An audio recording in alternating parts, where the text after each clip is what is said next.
warahmatullahi wabarakatuh. Good day, everyone. I would like to explain about border security that then you can use to analyze case study regard to cases on border security in our contemporary politics. Okay. First, why border is important? Border is important because border is the manifestation of nation state. When you say Indonesia, then Indonesia has to have a border. Okay, we cannot say like there is a country without border. Yeah. Each nation state have their definite border, and other nation state cannot trespass that border and cannot um, claim the territory within that border as their own. Yeah. So if Indonesia already declared that the territory of Indonesia is from Sabang to Merauke, and we have defined our borders. Then, if neighboring countries such as Malaysia, Singapore, or Brunei, they disagree with that, then we have border dispute. That's what happened between Indonesia and Malaysia, for example. We were disputing over several islands. And then border also important because the territory within that border is under the authority of a particular state. For the example, we have Java Island in Indonesia, Sulawesi, Kalimantan, and so on and so forth. These islands are under Indonesia's authority. So we use Indonesian law, we use Indonesian law enforcement officers, and so on. We participate in Indonesia's elections, and so on. Other country cannot interfere with this. Okay, that's why border is very important because it defines a nation state in our contemporary international relations. However, the concept of fixed border is actually something new in our international relations. In 16th, 17th, 18th century, yeah, the border of a state was actually dynamic because especially in the European kingdoms, the kingdoms were based on feudal system.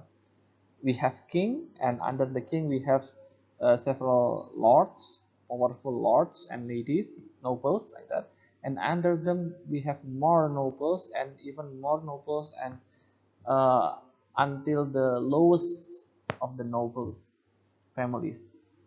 Each noble family have their own territory, and if they break away from the kingdom, then the kingdom will lose that territory.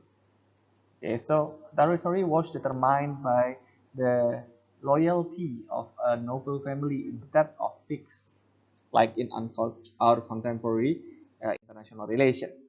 The concept of fixed territory and fixed border among states was introduced by the Peace of Westphalia, and then during the World War One, World War Two, it became an international fact. So border is not only talking about the geographical border among states, but also the political agreement among states.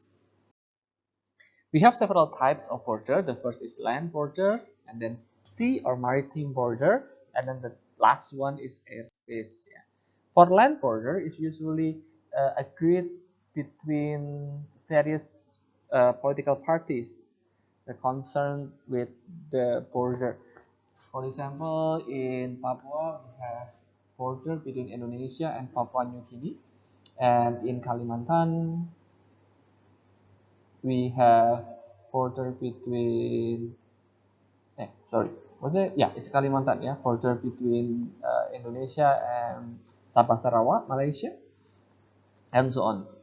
For continental countries, country which have lots of land area, they usually will have lots or long land border with various other countries. For example, the USA have northern border with Canada and southern border with Mexico, and it is something that can be trespassed. People can move from one side of the border to another easily. That's why Donald Trump would had wanted to build fence on the southern border because he wanted to prevent the illegal immigrants from uh, Latin America entering the USA. Now, for maritime border, uh, we had what we call as freedom of the sea principle. This freedom of the sea principles was based on common practice done by imperial forces like the British Empire, the French Empire, Spanish Empire, when they were contending with one another during the age of imperialism. According to this freedom of the sea principles, a state can only have 3 miles maritime territory, and this 3 miles was determined from their coastline. This create problem with Indonesia because Indonesia is a country with lots of islands, so we have lots of coastline. If we apply these principles, then for the example, Java Island, yeah, between Java and Sulawesi, Kalimantan on the north of Java, we have the Java Sea. If we use this freedom of the sea principles, then we have to measure from the northern part of Java, we have to measure 3 miles to the north, and then we have to measure from Sulawesi and Kalimantan 3 miles to the south. Yeah, so we have our territory 3 miles to the north of Java and 3 miles to the south of Kalimantan, but then on the middle, in between this territory, there is going to be a free or international water, and everyone can move through it. Even other countries worship submarines and so on. Criminals can also run from persecution by going to international waters. This create problem, yeah, because Indonesia would have pockets of international waters between our island.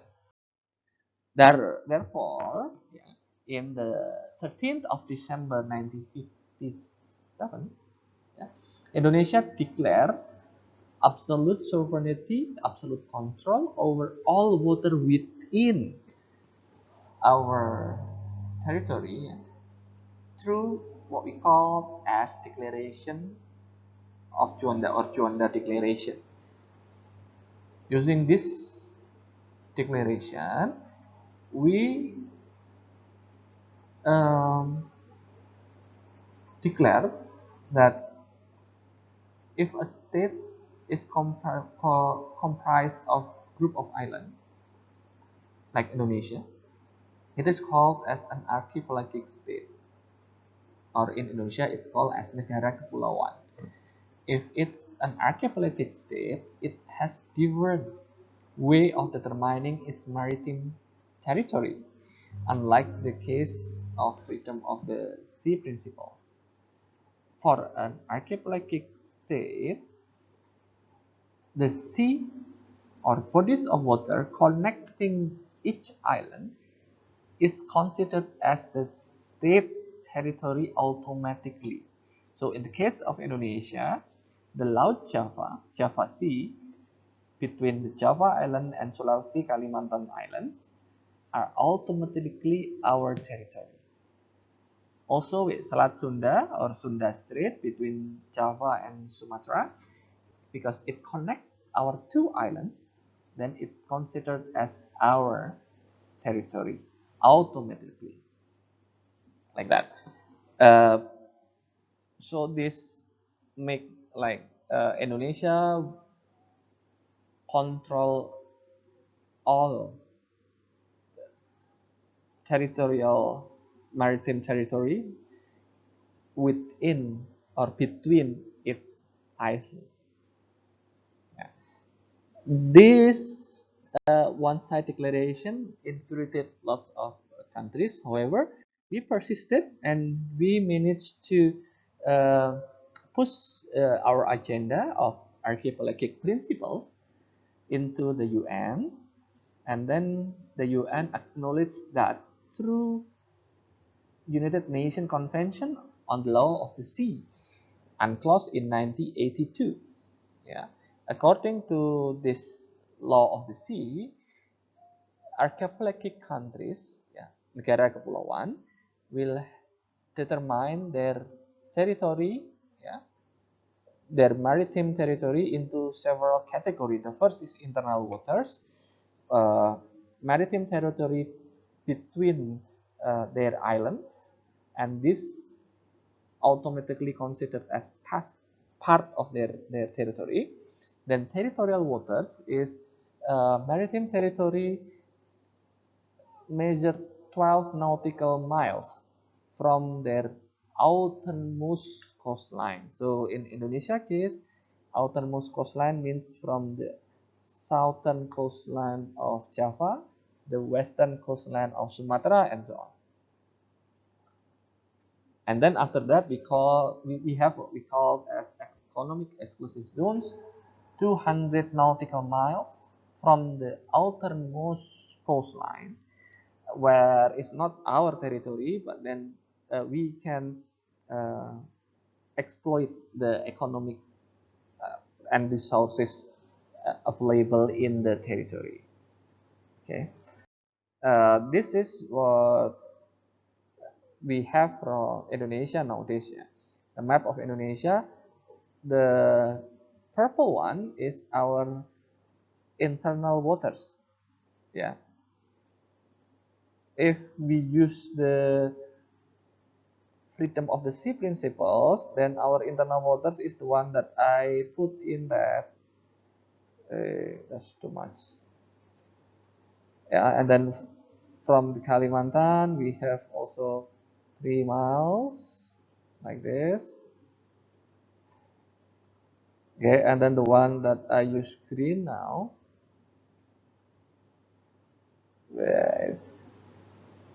this and the middle is should be international waters, and you can see this very dangerous for Indonesia.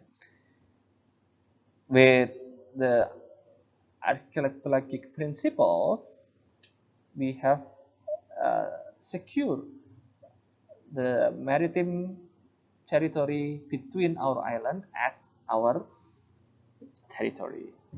Okay, and then you have the territorial water 12 miles out from the outermost coastline. Then you will have any other territories like that. Okay, so this is the result of Indonesia's persistence in introducing the archipelagic principles to the world. Now, China's nine dash line claim is very important because it also uh, introduce no, it also extend Chinese territory from the mainland into the disputed island. The whole territory, yeah, this massive maritime territory would be considered as Chinese territory if their claim over the nine dash land is acknowledged. So the Chinese territory, China will like double their territory. And then the last one is air border. Air border is our airspace, and it was um, before 1982 it was not regulated, but then UNCLOS also regulated our airspace, and there are still several dispute over air borders, including Indonesia and Singapore. If you follow, like last month or 2 months ago, about Indonesia signed agreement with Singapore about the regulation over our airspace. Okay, for commercial airlines, there is what we call as freedom of the air. Yeah, this is something shared by the countries in the world. Now, problem on the border, we have like the first is border dispute between various states, and the second is criminal activities on border region. For the example of border dispute on India-Pakistan border with regard to Kashmir, dispute on South China Sea between China, Vietnam, Thailand, and the Philippines, and dispute on airspace between Malaysia and Singapore, and actually also Indonesia and Singapore. And for the example of criminal activities on border region, we have the smuggling of petrol, gasoline, from Indonesia to Timor-Leste, and to be sold illegally within Timor-Leste territory. And then we have also the case of illegal immigrants from Indonesia entering Malaysia through traditional land routes in Sulawesi, in Kalimantan. And then illegal fishing by Vietnamese and Chinese fishermen on the Natuna Sea, which is Indonesia. And at the same time, Australia also accused Indonesian fishermen performing illegal fishing on their uh, territorial waters. So yeah, we also have piracy problem, yeah, which then uh,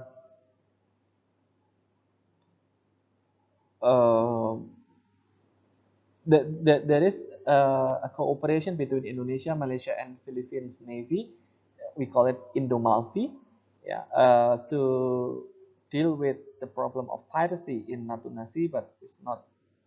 Uh, it, the problem has not been solved completely.